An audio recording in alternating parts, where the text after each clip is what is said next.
The dosage log was sitting on my desk when I arrived that morning, and the numbers made no sense. Set my claw-footed cup of broth down on the far corner of the desk and read the report a second time, then a third. The serum concentration in her bloodstream was consistent with what we had administered. The problem was what the bloodstream had done with it. Nothing. I am Sedating, Senior Containment Warden of the Vethrak Biological Custody Station, and I have held that post for 31 years. I have overseen the long-term holding of 612 specimens of 44 classified species, 2 of which were rated biologically anomalous before intake. I know what controlled suppression chemistry looks like when it works. I know the dosage curves, the metabolic drawdown, the slow-step tolerance creep in species that develop resistance over time. I have managed all of it. I had never seen anything like Subject Marin Yule. She had been in our care for 41 years. Admitted as a young adult during the early annexation surveys, transferred to our station when the holding camp she came from was downsized. Standard processing, she was cooperative. She never caused disruption in her cell block. She ate, she slept, she moved through the communal exercise corridor with the quiet efficiency of someone who had decided to make peace with the walls. The intake assessment rated her a Class 1 biological containment, the lowest category, meaning basic compound administration was sufficient to maintain what the protocol calls a reduced physiological initiative state. In plain terms, a standing sedation program, mild, calibrated, designed not to cause harm but to keep the subject tractable over the long term.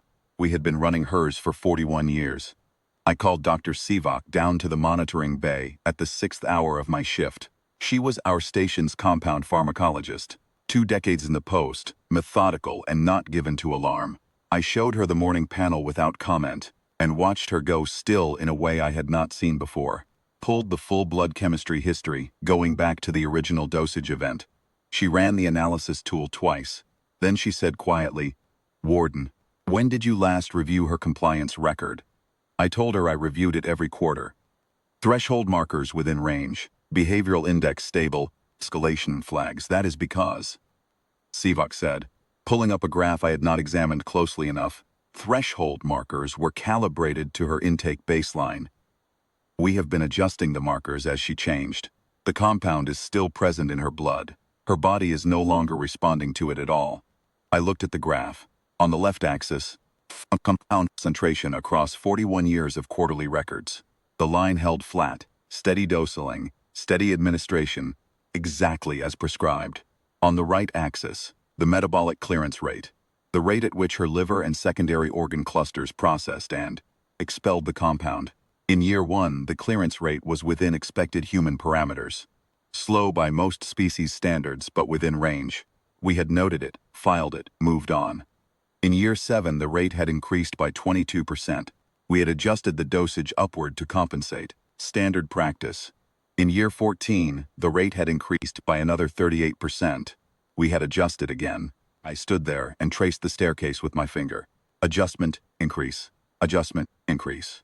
41 years of escalation, each step individually modest, each step filed and approved and documented, and forgotten in the quarter that followed.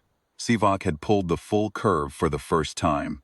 When you laid it flat, when you saw the whole arc at once rather than each quarterly delta, the picture was not a manageable tolerance creep. It was a training log. The compound we are currently administering, Sedating said, and her voice was doing something careful and deliberate, the voice of a professional, keeping a professional tone on a thing that wanted a different tone. Is a dosage we would use on a Vorkai war beast in a hot restraint situation. The Vorkai would go down in 11 minutes. We have been administering this to her every 72 hours for the past 3 years. I said nothing. I looked at the behavioral record beside the chemistry panel. Calm, cooperative, stable, meals taken, exercise completed, sleep cycles normal. She is awake, I said. Sedating nodded very slightly. I meant it as a chemical observation. Her suppression state was gone. The compound was doing nothing. But the words kept arriving in my processing centers with a second meaning I did not want to examine too closely. I asked Sedating how long. She pulled the clearance data backward, calculating the point at which the compound's effective concentration in the Blood work would have fallen below the clinical suppression threshold. The answer was 6 years, 4 months, and approximately 9 days ago. 6 years, Marinule had been living in her cell, eating her meals, walking her corridor, and completing her behavioral assessments in a state of full, unmedicated, pharmacologically normal human consciousness. She had not told anyone. She had not behaved any differently from the woman we thought we were sedating. The behavioral record, which I had read every quarter as clean and stable and unremarkable, was simply her. Unmodified as she actually was. I pulled up the visual archive. I watched her walk through the exercise corridor on the morning CFIX back calculation pointed to. 6 years ago, shortly after what would have been her final effective dose. Same slow lap. Same pause at the south window, 2 minutes, looking at a maintenance shaft and a recycling bulkhead. Then she turned and walked back. Her expression was the same it had been for 41 years. Mild. Settled. Present in the way people are present when they have learned to be where they are without fighting it. I went to see her. The interview suite on cell block 11 had a low metal table and 2 bench seats. She was sitting on hers when I came in, hands folded on the table with the particular patience of someone who has waited a long time and decided waiting is fine. Gray, threaded through the close-cropped hair. Lines around the eyes that had not been there in the annexation surveys. She did not look alarmed when I sat down. Mildly interested. I told her that I had reviewed her pharmacological record, that there appeared to be a discrepancy. That I wanted to understand her current physiological state from her own account. She looked at me for a moment with those patient dark eyes. "I've been fine," she said. For a while, I asked her to elaborate. She considered the question with no apparent hurry. "The first few years were rough," she said. "After the compound stopped working, I felt everything more clearly. The light, the schedule, the food." She paused. "I didn't tell anyone because I thought you'd increase the dose again. And I had gotten used to how I felt without it. I didn't want to go back." I sat with that. The clinical portion of my thinking was already composing the incident report. The dosage failure, the reevaluation protocol, the decision tree for managing a subject whose tolerance had cleared the upper boundary of our compound library.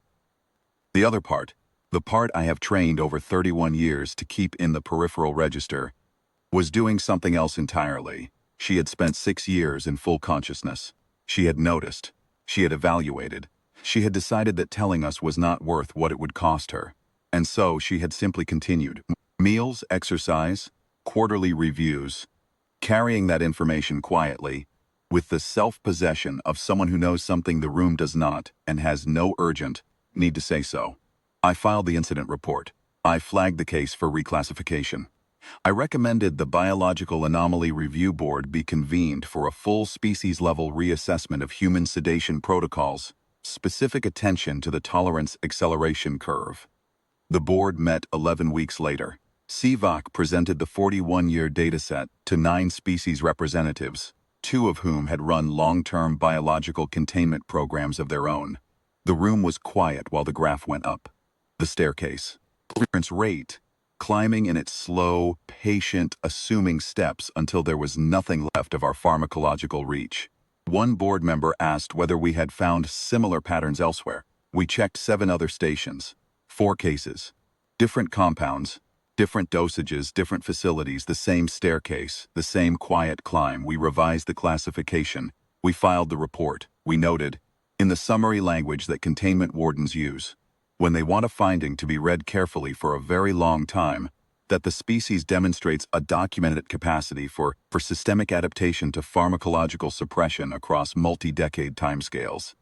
And that this adaptation appears to occur without subject awareness, without behavioral signal, and without any apparent upper bound in the data we currently hold. What we did not note, because it fell outside the clinical scope of the report, was the other fact. The one that stayed with me. We'd known Sid for 6 years. She had told no one. And when I finally asked her directly, in a small room with a metal table, she said she had gotten used to how she felt without it. She didn't want to go back. That line has not left me in the 4 years since I filed the report. I have reviewed it at odd hours. The way you return to something that will not resolve into a comfortable shape, no matter how many times you turn it. What the documentation does not capture is what it means to spend 41 years administering a drug to a creature whose body treats every dose as a lesson, and who then sits quietly in a lit room for 6 more years, watching a maintenance shaft through a south window, already free, in no particular hurry at all.